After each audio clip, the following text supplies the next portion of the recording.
دوبا قاو من خينيا وارقو فامتي لولا ميقاتم خيزتي بوبيستا لولا تيجي لولا توا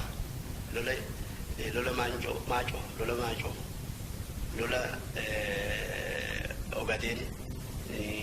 لولا اريتريا خيزتي قول مقامة صدومي خيزتي اكتمت قاية فدي ساتي ملت وان قا اسمني سلالم تين وان دنتا ساتي على تدرك امي بورمي ibiddatti guuramee dhume jechuudha. Harkaa fi miila dhabees nama garagalee ilaalu dhabee baadiyyaa keessatti sadaqaa kadhata jechuudha. Tun hundi osoo jirtuu arramoo ajaa'ibaatu dhufe jechuudha. Kamiinoodhaan nama kanaan karaa banatu jechuudha. Uummata isaanii cifraa wayyaaneetu nama isaanii gara duubaa keessee uummata Oromoo fi uummattoota biraa dura dhiibuudhaan ibiddaan dhaamsaati jirti jechuudha. meeqaata miinoon bantee dhabaman jechuudha dachuma tanirraa hodhaman jechuudha.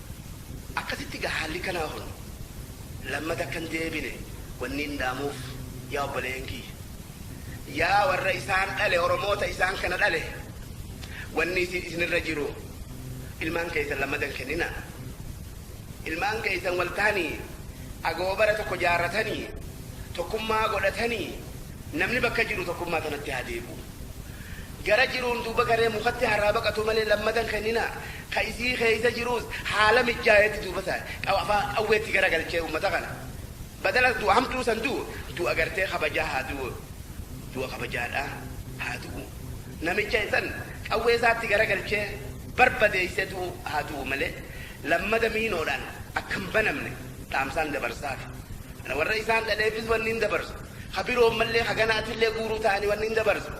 إن هيا منا ديدا دي مفتي بقدر هركن كنينا خجيبان ما صبون جنان لقينا صبني الربا ودهافو خجيبني الربا ودهافو صبان ما قورني أكنا ما نانو إيجو يسين قراني هل كان يزوم سني دوبا لا فايزين بيني لولا قرتي يسين خيزا بو أتكلم كم خيزا تمتوك يسين قراني سليم جالن كينيا ورزا قليت أنا دعو خندقيني دعيش ساتي أكيل مان كينيا لما ده يبيد قراني يبيد قراني ثاني بوبيسا يبدا كان ثاني اكاي راي فايدن خخيزه جيرولن دمكيتي يو تركين سدفت داي يو حالا مجي دواتي يو دوتن دوتن ربي سنباسوني باتني إرا إفين قصتنا صدانا هفتو أمتا كانت دقينا ديدا جلا جتشولان دبرساف جرى أبا قدا أسوريسا الدسلاما بالسماء أوروميا ويتي أما جارمان مكا أورومو كبتي وياني ولين هيرير نجرا بكمالا جارما OPD وجرا متجرا أدي إسلاما بالسماء أوروميا جارما كان كمين تلال رجو واني تلالو واني جنون واني تنجل تلك خط تقوكور جارما يني خيزن أكنا ما متان كمني ديجو نمني متان كمني عامل مال وادلك إسان كون أولين أمال لي إسانين جو أكو ما ريفو جئتي warri obbidiyoo keessa jiruus amma dura wanni dalaga hundi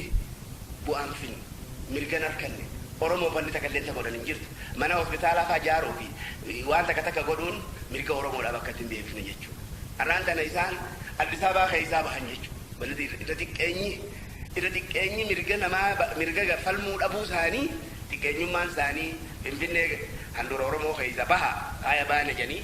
uunna moggatti baanii naaziritti dhaquudha jechuudha. إساني اللي أنا ملي ورسمان دبرساف واني إساني الرجل يا دلما قباجو يعني توكم خاني أمة واني لبس الرجل أمي خنا تعمد راء أخو ما في أخي لبس الرجل أمي خنا خدت نموت تكتهم اللي تورمو جهتي ولي قلت جارتي خنا دوبا فولة تجيبو قبنجج دينا وجينا إلى يوم خجبان جراتنا bu'aan fedanii sin jiru wanni mataa fi tiigoodhaan hin jiru ka dhugaa dubbatanii ari'ama meeqa atamtu ari'amee jira jechuu isaan keessa dhuguma dubbachuudhaaf akkana biyya keenya ijaaran akkamitti fedhii teenya alatti yaada kana haasoftan jechuudhaan namni meeqa atamitti warra obbidiyoo keessa ari'amee jira jechuudha. Har'aan isaan obbidiyoo wanni isaanirra jiru aboo dubbii wata durii miti jijjiiramteeti har'a wanni isinirra jiru akka mala dhawattan akka bineentii tana uummata isin gabroomsu kana akka dhageenye akka dubbii isaanii hin fudhanne finfinnellee yoo dadhabdan qaabsotti deebi'aa jennaan akkama jaallatanii